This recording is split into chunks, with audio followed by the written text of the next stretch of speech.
মাছের কত রকম পদ আমরা বানাই, কিন্তু এই মাছের আরেকটা উপকরণ যে এত টেস্টি সেটা না বানালে বা না খেলে জানতেই পারবেন না। আজ আমি এমনই একটা টেস্টি রেসিপি আপনাদের সাথে শেয়ার করব। নমস্কার বন্ধুরা, ভাই বোনের হেসেল ঘরে সবাইকে স্বাগত। আজ আমি বানাবো মাছের ডিমের কারি। ভিডিওটিকেও স্কিপ করবেন না, পুরো ভিডিওটি দেখার জন্য অনুরোধ রইল।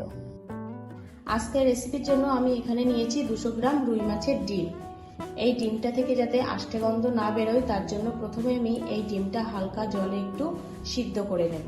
গ্যাসে কড়াই বসিয়ে দিয়েছি। এবার আমি কড়াইতে দিয়ে দিলাম 2 কাপ মতো জল। এবার এই জলে দিয়ে দেবো 1/2 চামচ হলুদ গুঁড়ো, 1/2 চামচ লবণ। জলে হলুদ গুঁড়ো এবং লবণটা মিশিয়ে নিন। জলে লবণ এবং হলুদ গুঁড়োটা মিশিয়ে নিয়েছি। এবার আমি এর মধ্যে দিয়ে দেবো মাছের ডিম।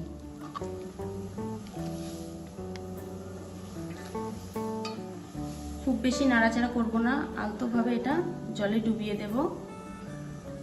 হালকাভাবে এটা সিদ্ধ করে নেব, খুব বেশি সিদ্ধ কিন্তু করব না।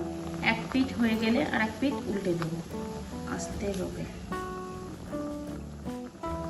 দেখুন কালারটা কিন্তু অনেকটাই চেঞ্জ হয়ে গেছে। 1 থেকে 2 মিনিট আমি এটা জলে ফুটিয়ে নিয়েছি। দেখুন ভেতরটা কিন্তু অনেকটাই কাঁচা আছে, খুব বেশি সিদ্ধ হয়নি। বেশি সিদ্ধ করলে ডিমটা কিন্তু শক্ত হয়ে যাবে। এবার আমি এটা জল থেকে তুলে নেব, ভালো করে জল ঝরিয়ে নেব।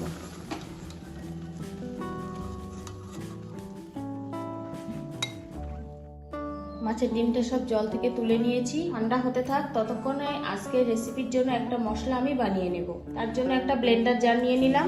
এবার এর মধ্যে দিয়ে দেবো একটা মাঝারি মাপের পেঁয়াজ কুচি, 8 থেকে 10 কোয়া রসুন, একটা মাঝারি সাইজের টমেটো কুচি, কয়েক টুকরো আদা স্লাইস, 5 থেকে 6টা কাঁচা লঙ্কা চেরা। দিয়ে দেবো সামান্য একটু জল। একটা মিহি পেস্ট বানিয়ে নেব। মশলাটা আমার রেডি হয়ে গেছে। এখন দেখবো ডিমটা কি অবস্থায় আছে। ডিমটা কিন্তু ঠান্ডা হয়ে গেছে। এবার এই মাছের ডিমগুলো আমি বড়া করে নেব। তার জন্য দিয়ে দিলাম 4 চামচ বেসন। এবার দিয়ে দেবো একটা বড় মাপের পেঁয়াজ কুচি এবং কয়েকটা কাঁচা লঙ্কা কুচি, বড় চামচে 2 চামচ পোস্ত। এবার অ্যাড করব কিছু গুঁড়ো মশলা। দিয়ে দিলাম প্রথমে লঙ্কা গুঁড়ো 1/2 চামচ, 1/2 চামচ হলুদ গুঁড়ো, 1 চামচ লবণ, আর দেবো একটা ডিম ফাটিয়ে। এবার সব উপকরণগুলো ভালোভাবে মাখিয়ে নেব। এখানে আমি কিন্তু কোনো রকম জল ব্যবহার করব না, কারণ মাছের ডিমটার গায়ে যেটুকু জল আছে সেই জল প্লাস ডিম দিয়ে আমার কিন্তু পুরো সব উপকরণগুলো মাখানো হয়ে যাবে। ডিমটা কিন্তু সুন্দরভাবে আমার মাখানো হয়ে গেছে সব উপকরণ দিয়ে। এবার এই ডিমের মিশ্রণ থেকে বড়ার শেপ বানিয়ে আমি ভেজে নেব। বড়া ভেজে নেওয়ার জন্য গ্যাসে কড়াই বসিয়ে দিয়েছিলাম। কড়াইটা গরম হয়ে গেছে। এখন আমি এর মধ্যে দিয়ে দেবো 4 চামচ মতো সর্ষের তেল। আপনারা চাইলে এটা সাদা তেলেও ভেজে নিতে পারেন। তেলটা গরম হয়ে গেছে। এখন আমি এই মিশ্রণ থেকে অল্প অল্প করে নিয়ে ঠিক এইভাবে ছোট ছোট করে বড়ার শেপ বানিয়ে নেব। তেলে দিয়ে দিলাম।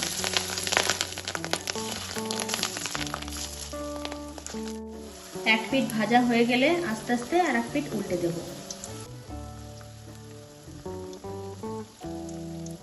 এপিঠ ওপিঠ উল্টে পাল্টে বড়াগুলো বেশ ভালোভাবে ভেজে নিয়েছি। এবার আমি এগুলো তেল থেকে তুলে নেব।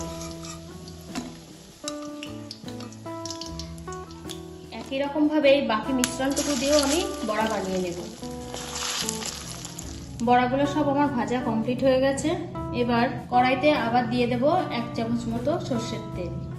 এবার এই তেলের মধ্যে ফোড়ন দিয়ে দেবো 1 চামচ গোটা জিরে, 2টো শুকনো লঙ্কা। ভালোভাবে তেলের সাথে এটা নাড়াচাড়া করে নেব।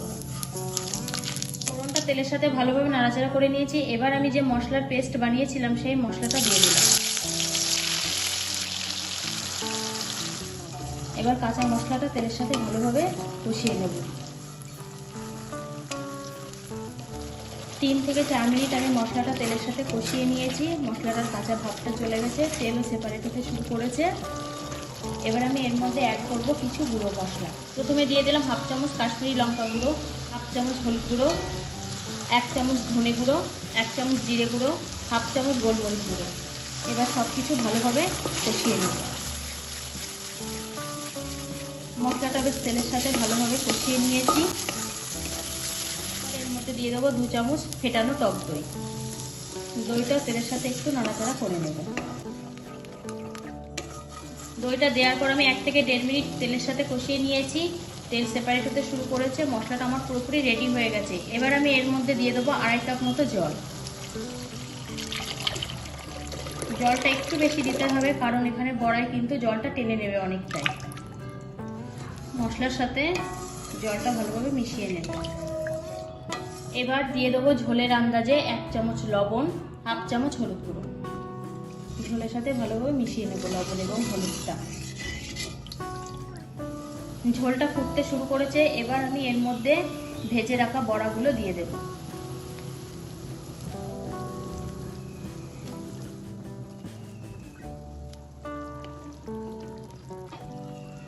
দশ মিনিটের জন্য আমি এবার ঢাকা দিয়ে দিলাম, রান্নাটা হতে দেব।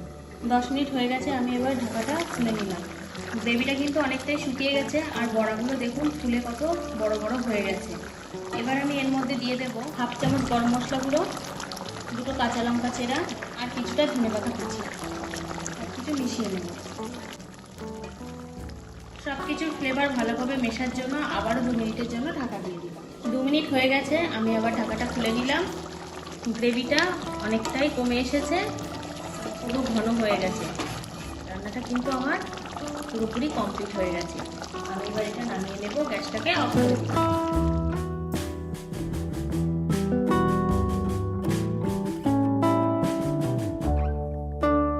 আজকের রেসিপিটা তাহলে এই পর্যন্ত। যে সকল নতুন বন্ধু আমার ইউটিউব চ্যানেল থেকে দেখছেন তারা অবশ্যই চ্যানেলটিকে সাবস্ক্রাইব করে দেবেন, আর যে সকল বন্ধুরা ফেসবুক থেকে দেখছেন তারা অবশ্যই ফেসবুক পেজটিকে ফলো করে দেবেন।